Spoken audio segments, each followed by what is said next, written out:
Hello दोस्तों, आपके अपने YouTube channel unique study point पर मैं रतनलाल आपका हार्दिक अभिनंदन करता हूं। हमने पूर्व की जो कक्षा थी अपनी, उसमें हमने देखा था गणित शिक्षण से रिलेटेड हमने प्रारंभ किया था, जिसमें गणित शिक्षण में जो 10 नंबर के प्रश्नों के बारे में हमने चर्चा करी थी उससे रिलेटेड अपन पढ़ रहे हैं, जिसमें शिक्षण जो विधियां हैं उनसे संबंधित अपन बातचीत कर रहे थे। और उसमें गणित का जो विकास था प्रारंभ में, उस गणित के विकास को हमने देख लिया था कि गणित का विकास किस प्रकार से क्या हुआ है, वो सारी चीजें देखी थी हमने। और अभी हम और चीज जो बाकी की जो बातें हैं वो आगे करते रहेंगे, या इससे रिलेटेड जो भी बिंदु हैं उनका भी अध्ययन हम आगे करते रहेंगे। वो सारी चीजें आती रहेंगी। तो जब भी कभी आपके सामने कोई समस्या ऐसी आती है या फिर इससे रिलेटेड कोई और कुछ प्रश्न भी आपके मन में उत्पन्न होते हैं तो वो हमसे पूछें आप, और जहां तक हो सकेगा हम आपकी समस्याओं का समाधान करने के लिए तत्पर हैं। ठीक है, तो हमने पढ़ लिया था कि गणित का जो विकास है वो किस प्रकार से हुआ और उसकी जो परिभाषाएं थी उनका अध्ययन हमने कर लिया था। अभी देखिएगा गणित का जो विकास है उससे रिलेटेड मैं एक छोटी सी बात और आपसे कहना चाहूंगा कि जैसे मैंने बताया था कि जो गणित है उसका विकास प्रारंभतः यूनान में माना जाता है, लेकिन पूर्णतः जो विकास है, या फिर यूं कहें कि उस समय यूनान में क्या था, केवल और केवल वस्तु के बदले वस्तुओं को गिना जाता था। लेकिन उसके पश्चात क्या हुआ, भारत में ऋग्वेद में इसका अध्ययन देखने को मिला है। तो सबसे पहले यूं माना जाता है कि ऋग्वेद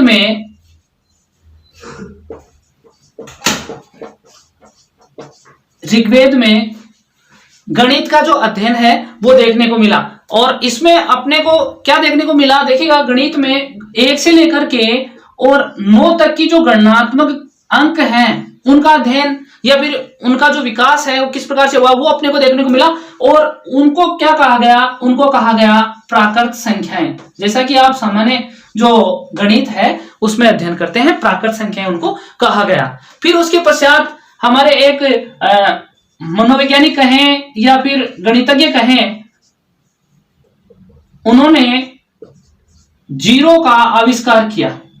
आर्यभट्ट ने क्या किया, जीरो का आविष्कार कर दिया। और फिर जो ये संख्याएं थी वो 0 से लेकर के और कहां तक हो गई, 9 तक मानी जाने लगी, जिसे पूर्ण संख्याएं कहा गया। इन सबको क्या कहा गया, पूर्ण संख्याएं। इससे पहले ये पूर्ण संख्याएं नहीं थी, उससे पहले गणनात्मक मान सही तरीके से नहीं थे। ठीक है, उससे पहले गणनात्मक मान सही नहीं थे, लेकिन 1 से लेकर के 9 तक वो हो गया। और उसके पश्चात जैसे ही आर्यभट्ट जी ने जीरो का आविष्कार किया तो इसको और जोड़ दिया गया, और उसके पश्चात 0 से लेकर के जो अंकमान है वो 9 तक हो गया, और इनको क्या कहा गया, पूर्ण संख्याएं कहा गया।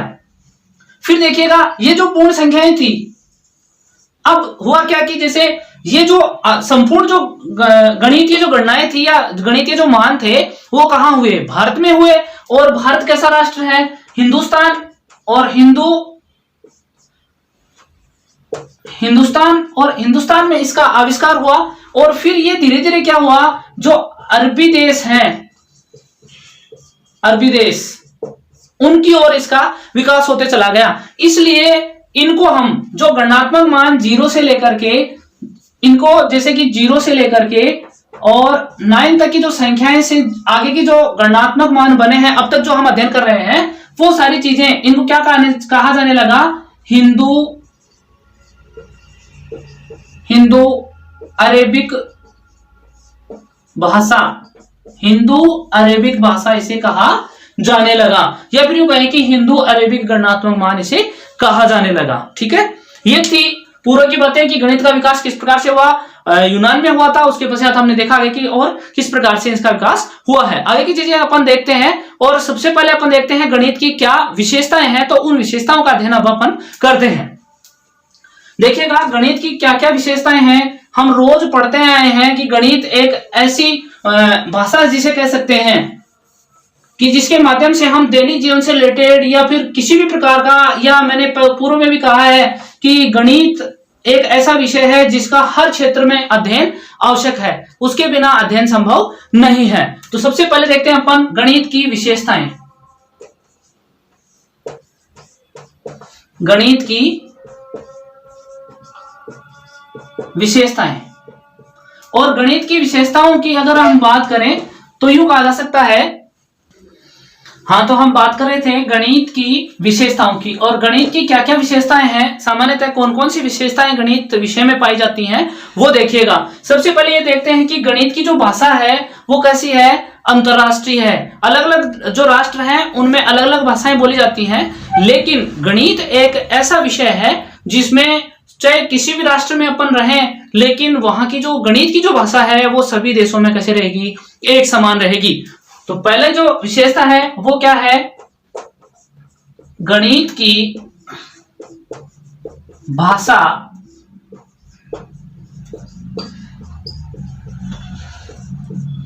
अंतरराष्ट्रीय है।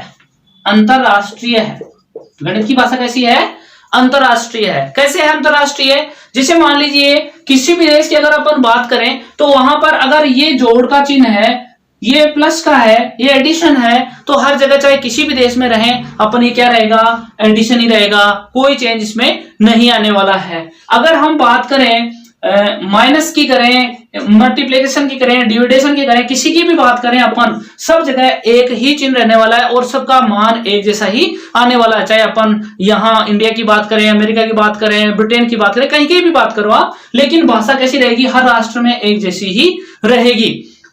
ठीक है, तो इसलिए कहा जा सकता है कि इसकी जो भाषा है वो कैसी है, अंतरराष्ट्रीय। अन्य जो भाषाएं हैं कुछ देशों में अलग बोली जाती है, कुछ में अलग बोली जाती है, लेकिन इसमें जो गणित की जो भाषा है वो कैसी है, सभी देशों में एक जैसी ही रहेगी। तो पहली विशेषता क्या हो गई गणित की, कि इसकी जो भाषा है वो कैसी है, अंतरराष्ट्रीय है। ठीक है, दूसरी चीज देखते हैं अपन, गणित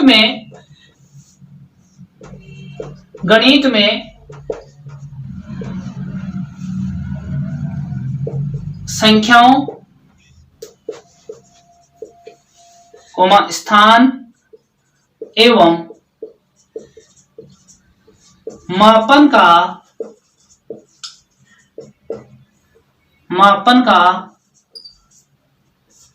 अध्ययन करते हैं। गणित में किसका मापन करते हैं, सॉरी किसका अध्ययन करते हैं, हम संख्याओं का, स्थानों का और अन्य किसी भी चीज का मापन करना हो तो इन सब का अध्ययन हम किसमें करते हैं, गणित में करते हैं।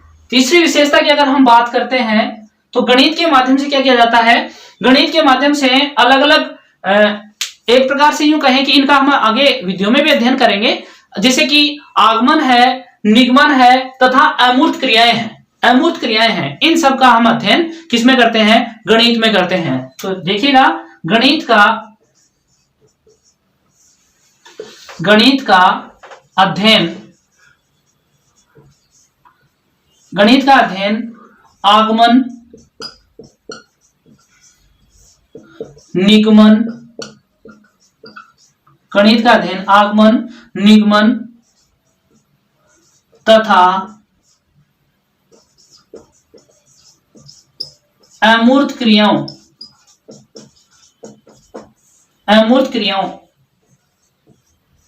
के आधार पर करते हैं,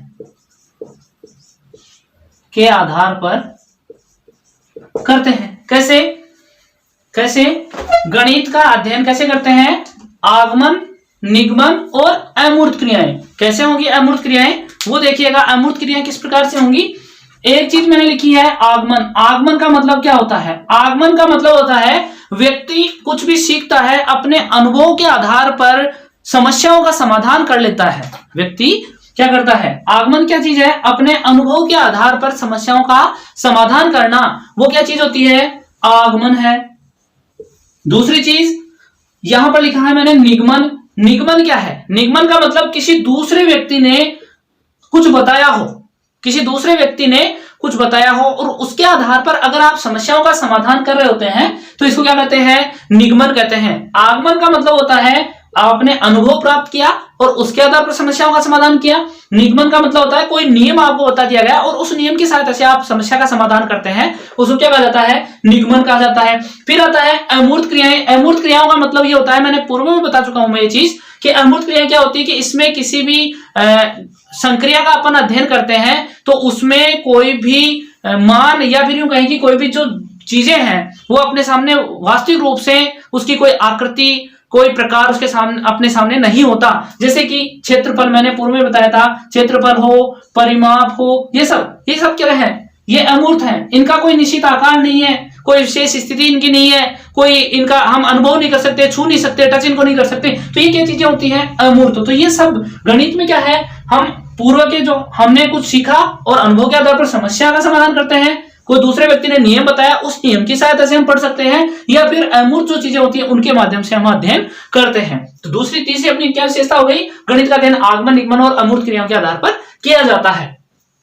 नंबर 4 की बात करें हम, तो गणित का अध्ययन हम किसके माध्यम से करते हैं, क्रमबद्धता के आधार पर करते हैं। बिना क्रमबद्धता के आप गणित का अध्ययन कभी भी नहीं कर सकते। कैसे, हम सामान्यतः देखिएगा एक बार, क्रमबद्धता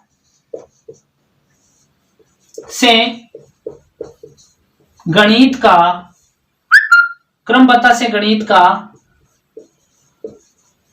अध्ययन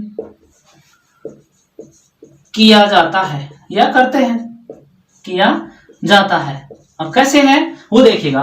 क्रमबद्धता कैसे आएगी, आप सीधे, आपने देखा होगा कक्षा 10 में आपने साइन कोस टैन थीटा, ये सारी चीजें आप पढ़ चुके हैं। वो सारी चीजें आप सीधे नहीं पढ़ सकते।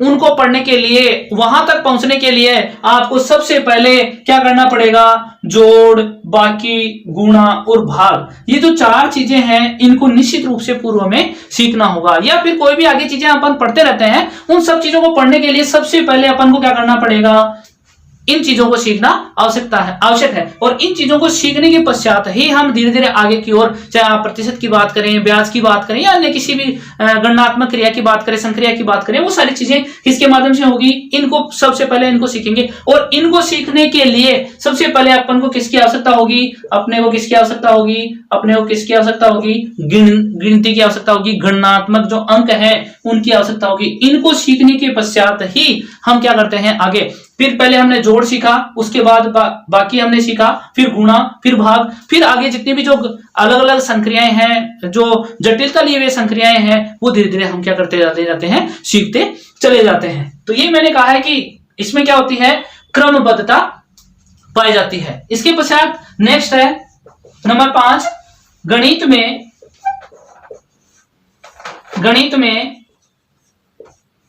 तर्क संगतता है। गणित में तर्क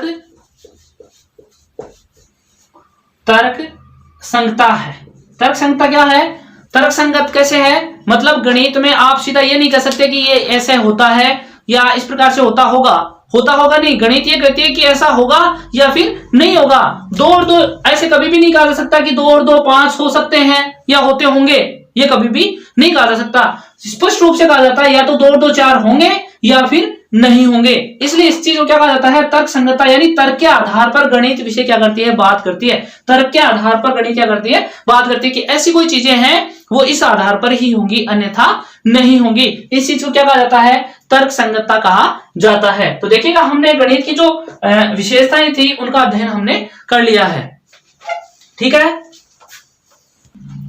हाँ, तो गणित की जो विशेषताएं हैं वो हमने पढ़ ली है। अब बात करते हैं अपन तर्कणता की, यानी तर्क संगत। मैंने कहा था अभी कि गणित कैसे है, तर्क संगत है। तो ये तर्क क्या चीज है, या फिर व्यक्ति में इस तर्क देने की जो क्षमता है वो किस प्रकार से विकसित हो जाती है, उसको हम पढ़ते हैं। सबसे पहले अपन देखते हैं तर्क क्या चीज है। देखिएगा, कोई भी जो व्यक्ति है वो क्या करता है, जब कोई काम करता है, मान लीजिए कोई व्यक्ति क्या करेगा, काम करेगा, और उस काम को जब भी वो करता है तब वो क्या होता है, उसके सामने क्या आती है, समस्या आती है। जब भी कोई व्यक्ति है वो काम करता है और काम करते ही क्या आ गई, उसके सामने समस्या आ गई।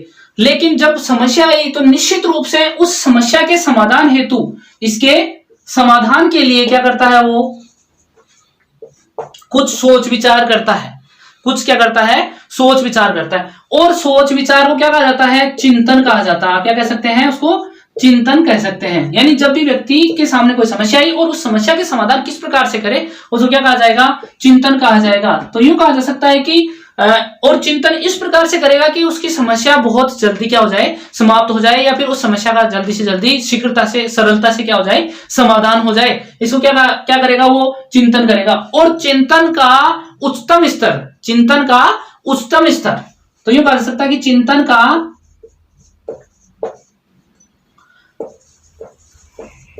उच्चतम स्तर, चिंतन का उच्चतम स्तर क्या कहलाता है?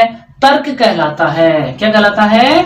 तर्क कहलाता है। चिंतन का उच्चतम जो स्तर होगा वो क्या कहलाएगा? तर्क कहलाएगा। व्यक्ति के सामने समस्या आई और समस्या का समाधान करने के लिए वो अलग अलग विचार प्रस्तुत करता है और अपने आधार पर वो सोचता है कि मैं इस समस्या का समाधान किस प्रकार से कर सकता हूं।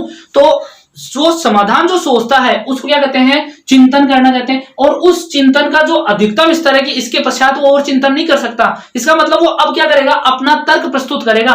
वो उच्चतम जो स्तर होगा उसको क्या कहते हैं? अपन तर्क कहेंगे। ठीक है, उसको क्या कहते हैं? तर्क कहेंगे। अब देखिएगा, तर्क है वो बालकों में किस प्रकार से विकसित किया जा सकता है? तर्क का विकास, या फिर यूं कहें कि बालकों के मानसिक विकास को बढ़ाने के लिए तर्क की आवश्यकता, और उस तर्क को हम कैसे बढ़ा सकते हैं वो देखिएगा। तो इससे रिलेटेड एक मनोवैज्ञानिक रहे हैं जॉन डीवी। जॉन डीवी ने क्या किया? तर्क से रिलेटेड अपना मत प्रस्तुत किया और उन्होंने क्या कहा कि एक बालक में अगर आप तर्क शक्ति बढ़ाना चाहते हैं, उस तर्क शक्ति को बढ़ाने के लिए आपको 5 प्रमुख सोपानों से गुजरना पड़ेगा। 5 सोपानों से आपको गुजरना पड़ेगा। और वो सोपान कौन कौन से होंगे वो देखिएगा। पहला सोपान है समस्या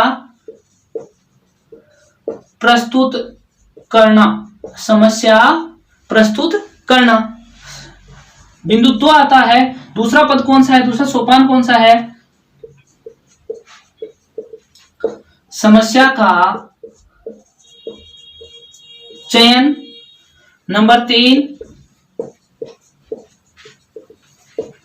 समस्या समाधान के उपाय। नंबर 4 समस्या समाधान के उपाय का चयन। और नंबर 5 समस्या समाधान का चयन का उपाय का चयन कर लिया अपन ने, और उसके पश्चात क्या होगा? उपाय का प्रयोग या उपयोग। ये सारी चीजें अगर किसी बालक में अपन कर देते हैं, उसके पश्चात क्या हो जाएगा? बालक में तर्क शक्ति का क्या हो जाएगा? विकास हो जाएगा। क्या हो जाएगा? बालक में तर्क शक्ति का विकास हो जाएगा। और वो किस प्रकार से होगा देखिएगा। तर्क शक्ति का विकास हो जाएगा, वो कैसे होगा? John Dewey. और इस चीज को बताने वाले कौन थे? जॉन डीवी ने क्या कहा कि अगर आप किसी भी बालक में तर्क शक्ति का विकास करना चाहते हैं तो उस बालक को इन 5 सोपानों से होकर के क्या करना पड़ेगा? गुजरना पड़ेगा। उसके पश्चात ही वो क्या कर पाएगा? अपनी तर्क शक्ति स्पष्ट कर पाएगा, तर्क देने की क्षमता उसमें विकसित हो पाएगी। कैसे? सबसे पहले हम क्या करते हैं? बालक के सामने अगर हम बालक को कुछ सिखाना चाहते हैं तो सबसे पहले हम क्या करते हैं? बालक के सामने वो समस्या प्रस्तुत करेंगे। बालक के सामने प्रस्तुत कर दी समस्या। अब बालक क्या करता है? किसी भी एक समस्या का क्या करता है? उसमें से चयन करता है। बालक को लगता है कि मैं इस समस्या का समाधान कर सकता हूं, मैं इस समस्या का समाधान कर सकता हूं, तो बालक क्या करता है? उस समस्या का क्या करता है? सबसे पहले चयन करेगा। चयन करने के पश्चात वही सोचता है कि मैंने समस्या तो चयनित कर ली, लेकिन इसके पश्चात अब मुझे क्या करना है? उसका समाधान भी करना पड़ेगा। तो उसका समाधान मैं किस प्रकार से करूं? तो वो क्या करता है? अलग अलग विचार सोचता है, अलग अलग बातें सोचता है, अलग अलग अपने तर्क प्रस्तुत करने का प्रयास करता है, अलग अलग चिंतन करने का प्रयास करता है। वो अलग अलग चिंतन करेगा, ठीक है, बहुत सारे चिंतन वो करता है, लेकिन वो उसने अभी तक चयन नहीं किया है कि कौन सी के द्वारा ही निश्चित रूप से समस्या का समाधान हो सकता है। उसके पश्चात क्या करेगा वो बालक?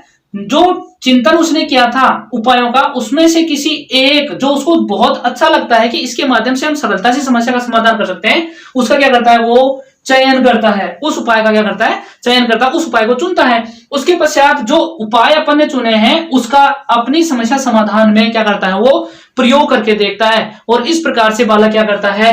तर्क प्रस्तुत करना सीख जाता है, या फिर बालक की तर्क शक्ति का क्या हो जाता है? विकास हो जाता है। तो यूं कहा जा सकता है कि तर्क शक्ति का विकास करने के लिए किसने कहा? जॉन डीवी ने कहा। और जॉन डीवी ने कितने सोपान बताए?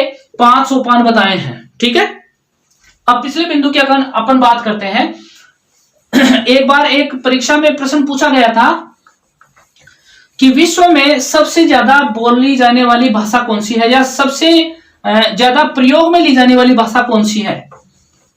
देखिएगा, इस प्रश्न की अपन चर्चा करते हैं। एक प्रश्न आया था भाषा से रिलेटेड, प्रश्न पूछा गया था कि विश्व में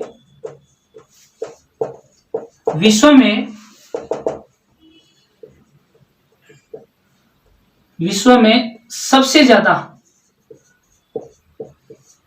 ज्यादा उपयोग में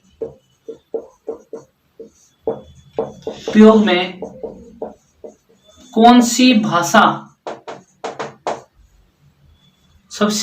विश्व में सबसे ज्यादा उपयोग में कौन सी भाषा ली जाती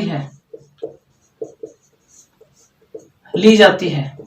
और उसमें ऑप्शन थे, पहला हिंदी, नंबर 2 अंग्रेजी,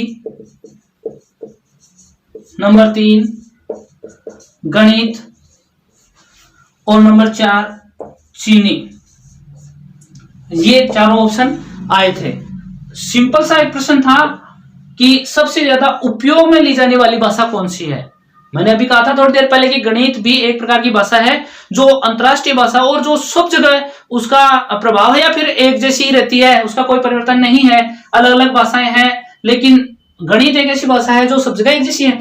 तो इसका ऑप्शन क्या रहा, इसका सही ऑप्शन क्या रहा, गणित रहा। क्यों रहा? क्योंकि चीनी है वो कुछ जगह बोली जाती है, अंग्रेजी है कुछ जगह बोली जाती है, हिंदी कुछ जगह बोली जाती है, लेकिन गणित एक ऐसी है जो संपूर्ण विश्व में उसका उपयोग किया जाता है। इसलिए, और ये बहुत लोगों ने गलत भी किया था कि सबने लगभग ने ये सोचा कि चीनी जो भाषा है सबसे ज्यादा बोली जाने वाली भाषा है, लेकिन वास्तविक रूप से देखा जाए तो गणित को भी एक भाषा का रूप माना गया है और वो सबसे ज्यादा बोली जाती है। ओके, हाँ, तो अपन ने देख लिया था। अब अपन बात कर रहे हैं गणित की उपयोगिता की। गणित का जो उपयोग है वो सामान्यतः कहाँ किया जाता है उसकी हम बात कर रहे हैं। तो सबसे पहले है प्रयोगात्मक रूप में। प्रयोगात्मक रूप का मतलब यह है कि हर क्षेत्र में हम उपयोग करते हैं। अपने दैनिक जीवन की अगर हम बात करें तो उसमें भी किसका उपयोग किया जाता है, गणित का उपयोग किया जाता है। अपन किसी शॉप पर सामान लेने के लिए जाते हैं तो सामान्यतः हम क्या करते हैं, जितने पैसे देते हैं उसकी हम काउंटिंग करते हैं और कितना सामान हमने लिया है वो सारी चीजें अपने को पता रहती हैं। तो इसका मतलब ये कहा जा सकता है कि गणित का जो उपयोग है वो प्रयोगात्मक रूप में किया जाता है। सामान्यतः अपने जो दैनिक जो जीवन की जो बातें होती हैं या दैनिक जो व्यवहार होता है उसमें भी हम क्या करते हैं, गणित का उपयोग करते हैं। उसके बाद आता है अनुशासन के क्षेत्र में। अनुशासन के क्षेत्र से रिलेटेड ये है कि अनुशासन का मतलब ये नहीं है कि एक बार आपको शांत रहना है या कुछ बोलना नहीं है। अनुशासन से मतलब ये है कि आप हर एक चीज है वो नियमानुसार और समयानुसार करें, वो चीज क्या है, अनुशासन है। आपको ऑफिस में जाना है, एग्जैक्ट 7 बजे का टाइम है, आपको 7 बजे पहुंचना है, कितने बजे वहां से निकलना है, कौन सा काम आपको किस समय में करना है, वो सारी चीजें किसके अंतर्गत आती हैं, अनुशासन के अंतर्गत आती हैं। और वो सब अनुशासन में किसका उपयोग होता है, गणित का उपयोग होता है। समय में कितने बज रहे हैं, कितने मिनट हो चुके हैं, कितनी दूरी पर अपने को जाना है, वो सारी चीजें किसमें है, गणनात्मक मान में है। और गणनात्मक मान किसके अंतर्गत आता है, गणित के अंतर्गत आता है। तो अनुशासन के क्षेत्र में भी किसका उपयोग होता है, गणित का उपयोग होता है। फिर आता है विज्ञान के क्षेत्र में। और विज्ञान के क्षेत्र की अगर अपन बात करें तो चाहे आप फिजिक्स की बात करें, चाहे केमिस्ट्री की बात करें, चाहे अन्य किसी शाखा की बात करें, सब शाखाओं में किसका उपयोग होता है, गणित का निश्चित रूप से उपयोग होता है। और विज्ञान के संबंध में तो कहा भी गया है गणित के लिए कि गणित सभी विज्ञानों का सिंहद्वार और क्या है, कुंजी है। ये सारी चीजें कही गई। तो विज्ञान को तो अगर हम बात करें तो गणित के बिना पढ़ना संभव ही नहीं है। इसलिए विज्ञान के क्षेत्र में भी किसका उपयोग किया जाता है, गणित का उपयोग किया जाता है। तो गणित की उपयोगिता अपन देख रहे हैं। उसके बाद है चिकित्सा के क्षेत्र में। चिकित्सा विज्ञान में भी क्या किया जाता है, गणित का उपयोग किया जाता है। किस हार्ट बीट से हृदय धड़क रहा है और अपना जो सामान्यतः अपन मानते हैं कि ब्लड प्रेशर मापन में किया जाता है। तो ऐसे अपनी जो बॉडी है उसका किस प्रकार से स्ट्रक्चर है, कितनी अपनी जो बोन्स हैं टोटल, और कौन सी जो पार्टेशन है उसका कौन सा कार्य है, तो उसका भी गणनात्मक हम मान करते हैं। जो सारी चीजें हैं चिकित्सा के क्षेत्र में भी क्या किया जाता है, गणित का उपयोग किया जाता है। उसके बाद नेक्स्ट चलते हैं मनोरंजन के क्षेत्र में। मनोरंजन में भी क्या जाता है, हम जैसे सामान्यतः अपन एक लोकप्रिय खेल की बात करें, क्रिकेट की बात करें, तो उसमें सारी चीजें अपन क्या करते हैं, गणनात्मक रूप से देखते हैं, कितने रन हुए हैं, कितने से जीता है, कितने विकेट हो चुके हैं, वो सारी चीजें किसके अंतर्गत आती हैं, मनोरंजन के अंतर्गत आती हैं। और एग्जाम्पल की मैं अगर बात करूं तो आपने सामान्यतः देखा होगा सर्कस की अगर अपन बात करें तो उसमें देखिएगा एक निश्चित दूरी के पश्चात एक जो लड़की है वो घूम रही होती है और अपने हाथ छोड़ देती है, दूसरा लड़का उसको पकड़ लेता है, तो उसके पीछे भी निश्चित रूप से किसका प्रभाव रहता है, गणित का प्रभाव रहता है कि कितनी दूरी के पश्चात इसको पकड़ना है और किस गति से अपने हाथ आने चाहिए। तो वो क्या सब सारी चीजें क्या है, गणनात्मक मान के अंतर्गत आती है और गणनात्मक मान गणित में, इसलिए मनोरंजन के क्षेत्र में भी क्या होता है, गणित का उपयोग किया जाता है। उसके बाद पश्चात आता है औद्योगिक क्षेत्र में, और जितने भी जो उद्योग हैं उनके द्वारा कितना माल कितनी क्षमता के साथ उत्पन्न किया जा रहा है और कौन सा माल कितने समय में बन जाना चाहिए,